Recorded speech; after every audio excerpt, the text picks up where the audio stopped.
You know, I had Steppin with Marcus J live from the Den, Legacy Internet Radio. Thank y'all, everybody. Y'all still listening to Jay Grizzy, Dating Pool Diva, and yours truly, Marcus J. Continue on with Ain't No Half Steppin' with Marcus J. as we continue through our Diva Diaries here, and we're having a very, very spirited discussion, very spirited and, of course, fun and respectful discussion, but spirited nonetheless. Our sister Michelle K is still listening to us. She says, "Oh no, not the thoughts.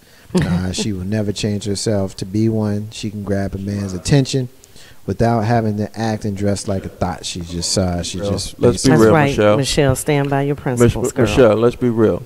I'm gonna tell you before I put you out there. I'm gonna go ahead and talk about me first. Oh, Lord, I've done a lot of thought behavior before the word even came out. Right. You know.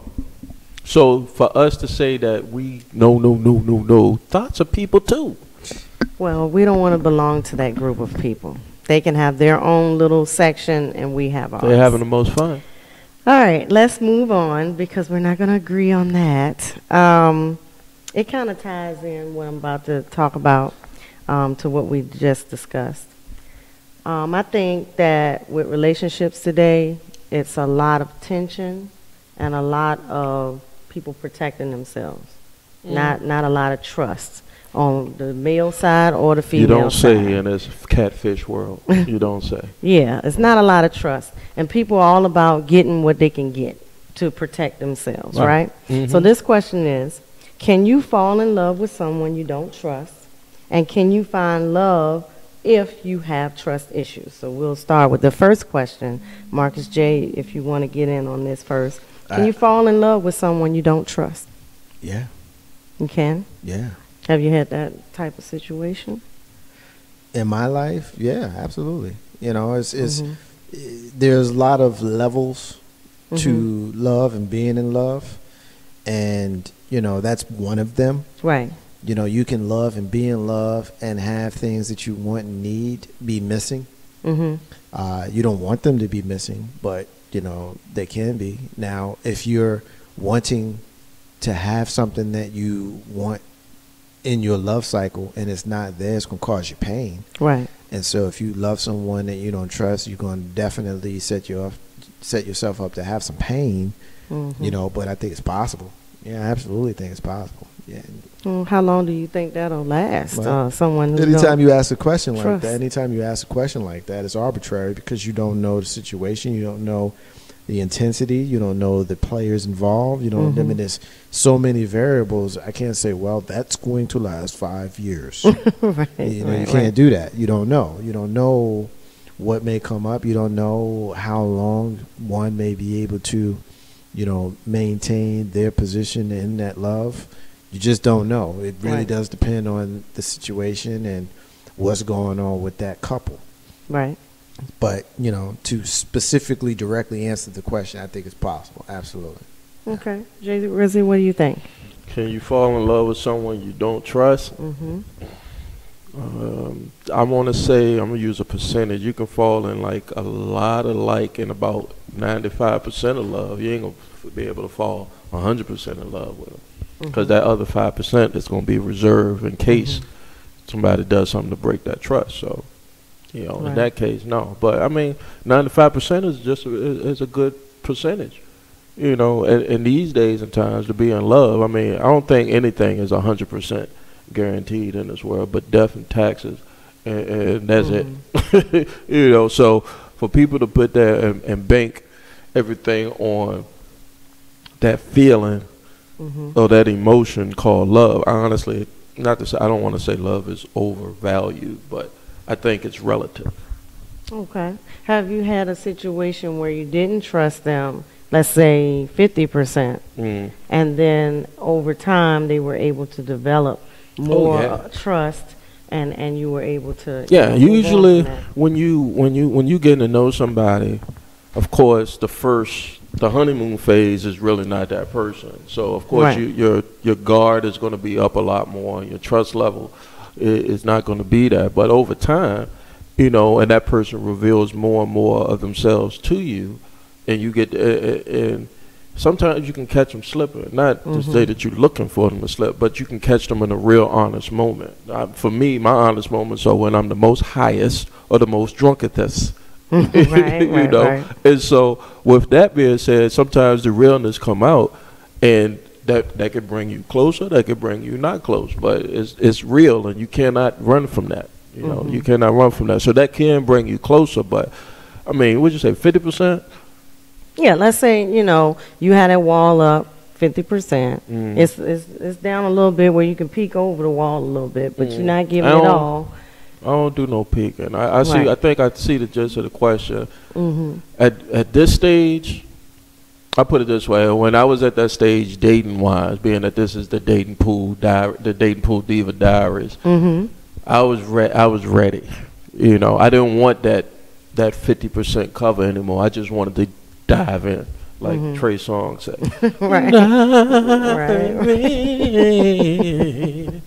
Well, assuming that in 2015, a lot of people, male and female, are bitter and they've been hurt. They need to leave that in the back. They need to leave that issue in the background. I mean, what do we do to overcome that so we can move on? All right, let me tell y'all people that's dealing with relationship issues, period. You ain't doing nothing but hurting yourself. I don't care what it is. I mean, we all human beings. Everybody, like, this is what I don't get off the charisma, is that people who got issues act like they ain't never put their issues on somebody. Trust me, in your time frame, you've dated, I'm sure, you've had serious relationships or whatever. I'm sure there's a guy out here in the world saying, that girl gave me some issues. No, I was an excellent girlfriend. They loved me, you know. So you can't, like, if anybody is out here saying that they got relationship issues at this stage in the game, meaning they grown and they not, they out of college and they got a career and they got other stuff that's occupying their time, man, save yourself or kill yourself. Not literally, but I'm just saying, like, ain't nobody got time for all that, you know. Right. You have to recognize the issues at hand and get on with it, because life, tomorrow's never promised. Hakeem think you crazy as hell, Grizz. Thank what's up, High? Look, like, for real. That's like, all he said? Yeah, for real. And I appreciate homeboy, but for real, tomorrow's not promised. Right. You know, some people gonna go through life and not meet that one. I was never looking for the one. I just was looking for the one that was gonna work. Right. Period. Okay. You know, so all the issues that you got, whether your bank is low, whether you got trust issues, that's a you issue. Stop perpetrating that on the next male or female that comes along. Eat a fat one. Okay. Alrighty. Marcus J., I want to ask you a question. Mark gave me the gas for a little spin off of that. Who has the most baggage? Men or women? Again, those questions, I hate those questions. Those are whack-ass questions. Give it to me. If you don't want to answer. It's not about not wanting to answer it. It's just a dumb question. How? I hate that question. How? How? Because you don't know. You act like you know. Based off of what you know. Let me talk? Yes. All but right. based off how you let me know. talk? Yes. But based off talking so I can based talk. off of what you know. It's not about what I know, because everybody got shit with them, man. Okay, that's what I said. Okay. Everybody got shit. Like, you sit around and you think, oh, she a chick. She wildin'. Okay, well, what about what you put her through? You know what I'm saying? I mean, so that's why that's a dumb question. I don't like that question. And whenever we have those questions that are designed to pit men against women, that's when you get me fiery. Because that's what I want. I want to light a fire. See, that's the reason why I get fiery, because those questions are not productive. All they do is they cause strife between the guys and the gals. You know what I mean? Which one has more baggage? I can sit here and say that the women that I've dealt with X. And then the women that I've dealt with can say, well, I'm this way because of X. Right. And there's no winner there. They're going to give me what they think, and I'm going to give them what I think. There's no winner there. You know, so I just don't like that question, man. Every time I hear something like that, that's when I get fired up, because I'm like, come on, man. I saw it, brother. We're not going to progress asking questions like which one has more baggage. What is the win? What's the win? How are we going to win?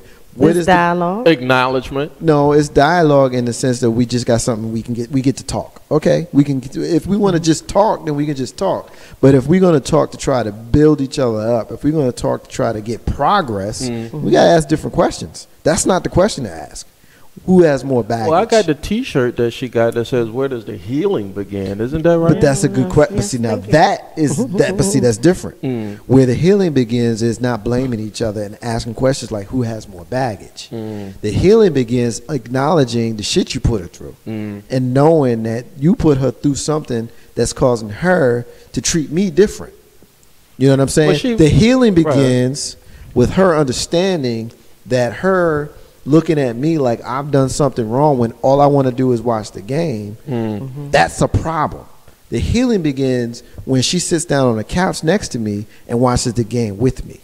You see what I'm saying? Like when I said earlier that you need to figure out what the person that you kicking it with, like what's their thing, like what do they like, what do they want to do, and we're not all. Like I can sit here and say all of this kind of stuff, but nobody's perfect. Like you can't sit and say I do everything, because you can know what needs to be done and maybe not do it. I'm striving. You strike me as somebody who knows. You write books and you give these seminars along, with the rest of us. I know you know what to do, but are we doing it?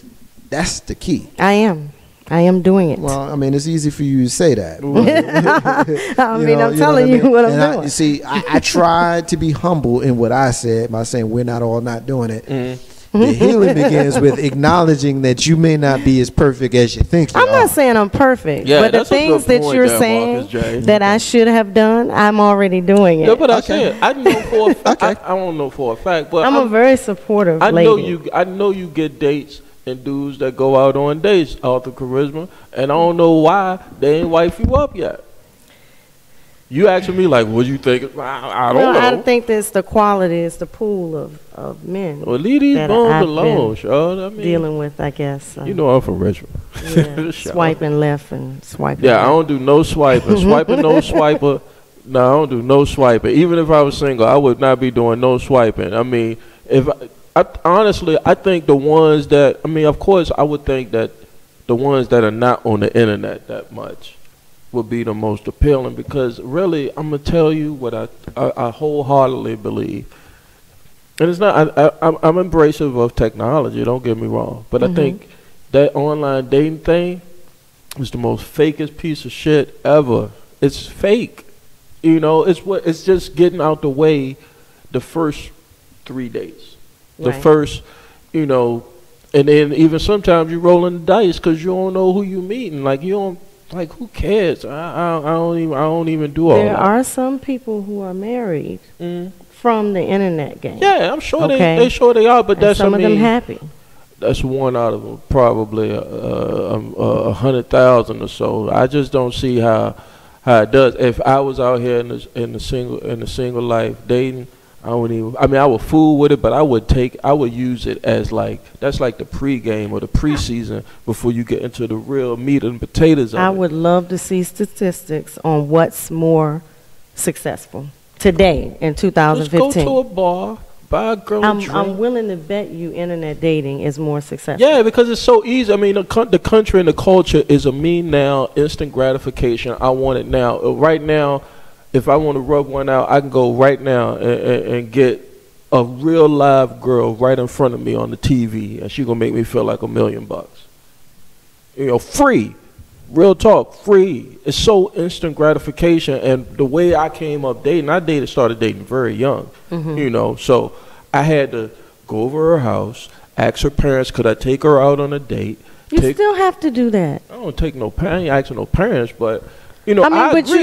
you still have to go through the same motions as if you met her in just public. all you got to do is send a text message and be like, yo, what you doing? You want to watch some Netflix and chill? No, not with me anyway. You still got to have a conversation on the phone. This is where you're missing it out, though. There's chicks that they hear Netflix in a 6-pack of Boone's Farms, and it's on and popping. I'm telling you, you hear that, and it's good. And those are temporary. Trust me, I did it when the internet joint was first popping off, and I'm saying to myself like, yo, this is I felt like Rocky Balboa. Like, this is unbelievable. Like, this is just unbelievable. I'm like knocking, like, if it's 7 days in a week, 5 days out of that 7, what is that? You batting 750. And I'm serious, right? I'm like, yo, this is ridiculous. I'm batting 750 in the game, and I can remember when girls were being hard up in the late 80s with their Agna boots trying to be all cute and won't trying to get a boy no play. Now I'm getting all the play. You know what I'm saying? With the stack haircuts and everything. Now I'm getting all the play, and it's a lot more chicks out here that's thirsty. I'm like, all right, now I got to learn how to disseminate this. And then when I disseminated it and started developing true, real friendships, I was like, all right, this ain't right. Some ain't right, because all this is just bizarre world. Let me get up out this game. Right. Let me get up out, because to me it's a game. The dating world is a game. It's about who's winning and who's losing. In my opinion, I'm sure y'all disagree, but you know, it's like well, how can we both win? How can both the guy and the girl win? Well, you have this is what I would do. Have a conversation with a person, the opposite sex, if you a heterosexual, the same sex if you're a homosexual, and say, what you want? What you want to do? Well, I just want to get to know you better, and I want to see where things go. Okay, we dating. That's what we doing. If you go out and say, well, what you want to do? Well, I'm looking to settle down and have a home and be a wife and have a husband. Now we working toward. Now, if my ears are open for that, that's what we working towards. And it don't take long.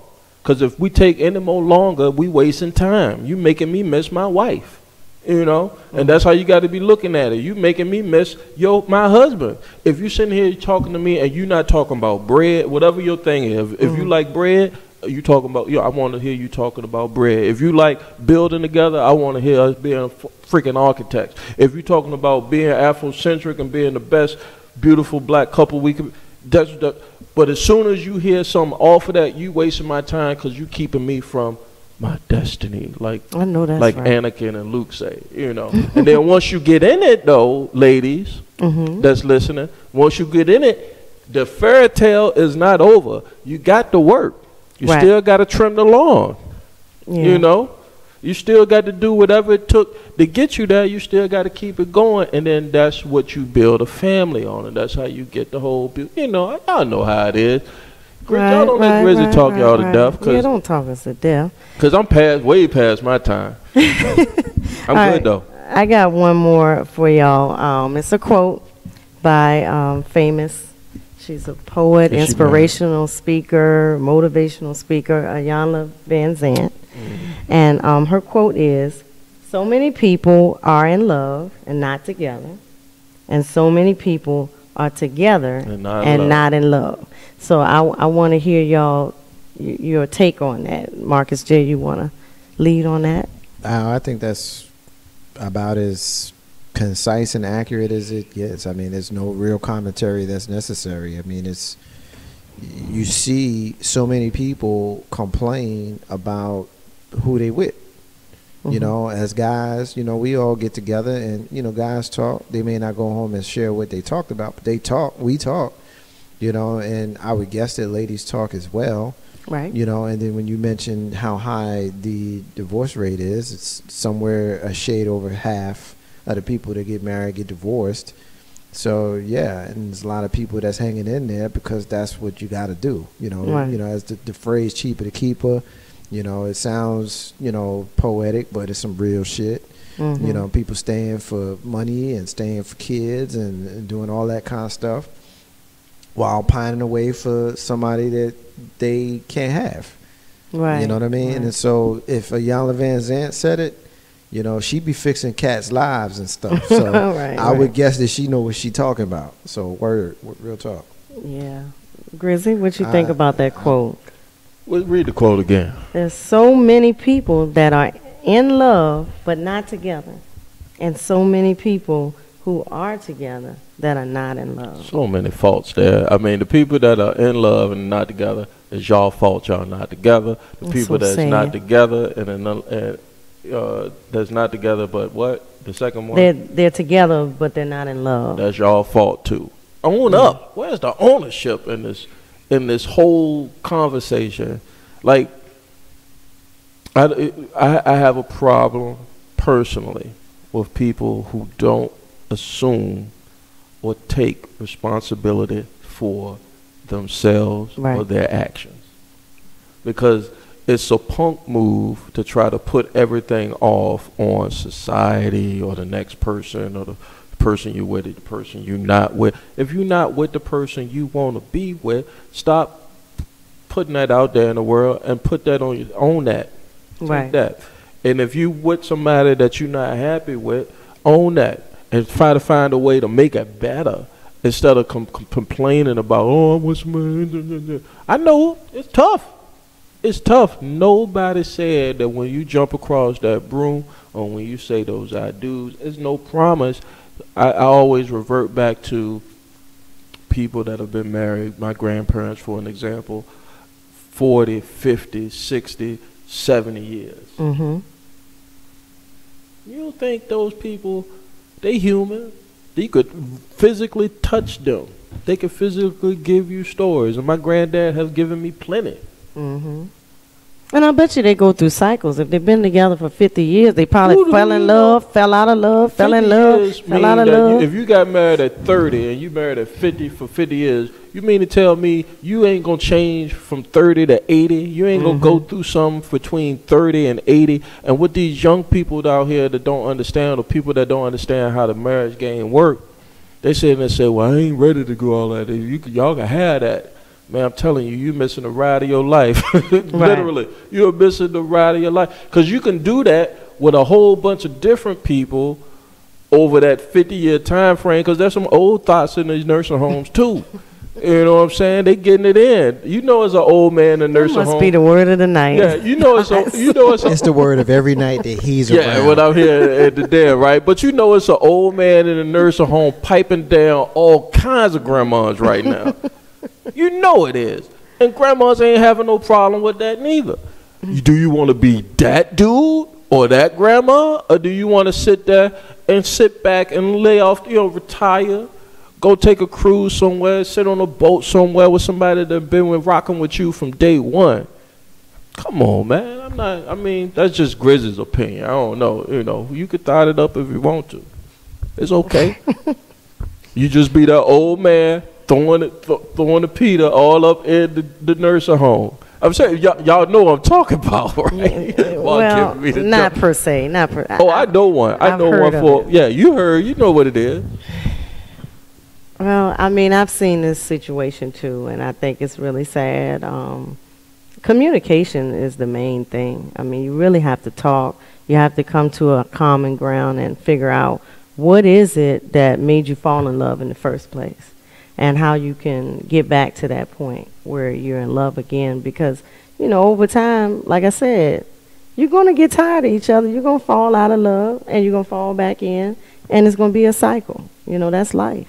That's life for me as a single woman with friends. It ain't life when 50% of people get divorced, so don't go there. Well, sometimes the divorce rate is because people don't try to make it work. Yeah, but maybe if it ain't going to work, it ain't going to work. That's true. Maybe there's more people that should be getting divorced that's not, but they not, like Grizzy said, because they scared. Well, how many of those are getting divorced because it's easy to do, and they could have made it work, and it could have been that 50-year marriage? How many of those people remarry? That would be the way I would answer that question. If those people that get divorced, do they eventually remarry?